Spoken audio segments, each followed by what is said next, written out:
call my dad. Okay, ma'am, tell me exactly what happened. So we got up this morning and he's not waking up. I shook him and he's not waking up. How old is he? 64. Is he awake? No, he's not. Is he breathing? I don't know. I don't check know. for me right now and see if he's breathing. Is there an AED available? I don't even know what that is, so how long does it take? Pump the chest hard and fast, at least twice per second. And out loud while you push the chest. All right, 1, 2, 3, 4. A little faster. 5, 6, 7, 8. We got on the plane, and at that point, my grandfather was already having issues with his chest. He had to stop a few times. It was late in the night. I don't know why I woke up. I just woke up, and she wasn't fussing and waking me up. I just kind of woke up, and the first thing I saw when I opened my eyes was the clock. I was taking a Pilates class with some friends. 49th birthday, everything to look forward to of the day. We were stretching, and then we all turned. At least they turned, and I didn't turn. And my girlfriend called my name, and she said I didn't respond. And she yelled my name. I still didn't respond. And she jumped up and turned me over, and I wasn't breathing. When I picked her up, her arms, her legs, her head, everything just went straight back, and she was just totally limp. I looked over my left shoulder, and I just see my grandfather's face go blood red, and he falls down to the other seat limp. And I was pretty shocked. It took me a minute to realize that he had a heart attack, and my mother, right as it happened, just jumped up and down and screamed, call 911, call 911. The first link in the chain of survival is early access. If you come across someone that's clearly having a cardiac arrest, call 911.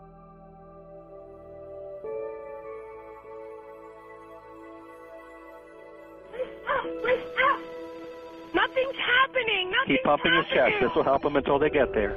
He's turning blue. Keep pumping his chest. It's 600 times or until help arrives, okay? Okay, start over. Just keep pumping his chest. 1, 6, 7, 8. The paramedics are here. I'm going to let you go talk to them. Thank you for your help. You did a good job. Thank you, bye. Right. You know, I'm kneeling down over her and looking at my husband, you know, just counting, and he's just doing the compressions. The emergency medical dispatcher may well have got you to start CPR already, or indeed you may have started delivering CPR yourself.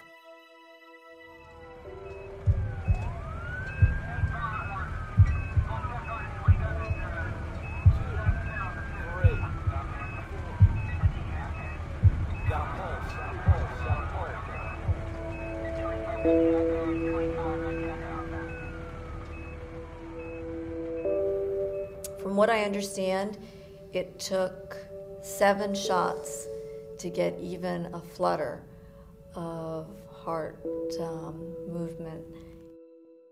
If you can access a defibrillator, go and get it. Be prepared to use it. Early defibrillation is absolutely key in the chain of survival and may well lead to a good outcome.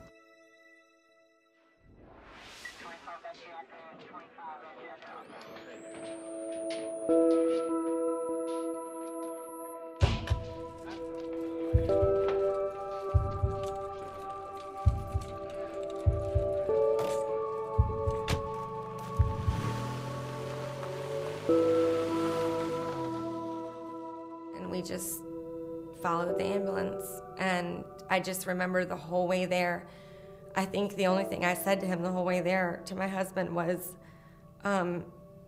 this can't be happening. She can't be dead. I think she is, but I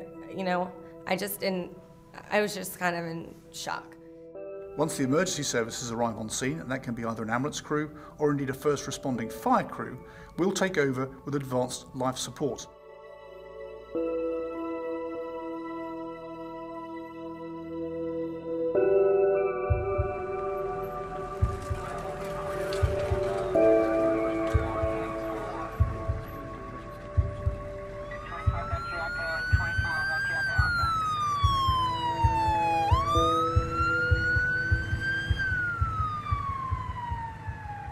hospital, I remember going to see my grandfather. He was alive and awake, and he was actually talking business on the phone and just getting right to it, and it was the same man that he was before the heart attack. A doctor came. She was so compassionate and so kind to us, and she kind of talked to me as a mother and not as the doctor. Once we've done our job on scene, we're going to rapidly transport the patient to the emergency department, potentially through to the coronary care unit, and hopefully to discharge out of the back door of the hospital.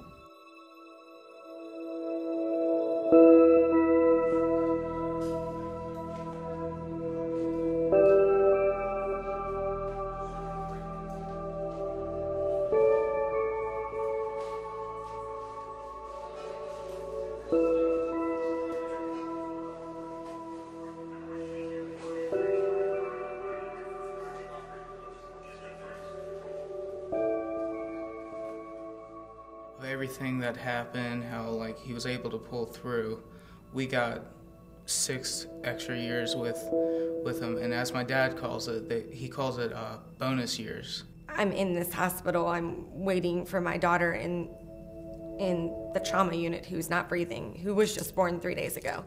A priest friend of ours administered last rites to Susan.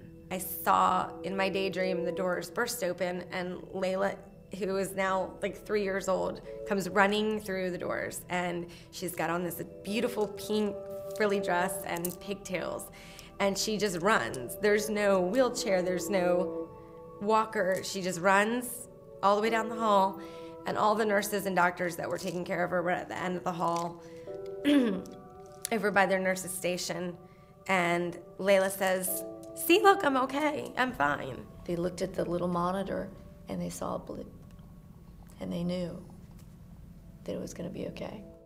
Layla just turned 3 last month, and we went out and bought her extremely pretty pink frilly dress, and we put her hair in pigtails, and we had a huge princess celebration.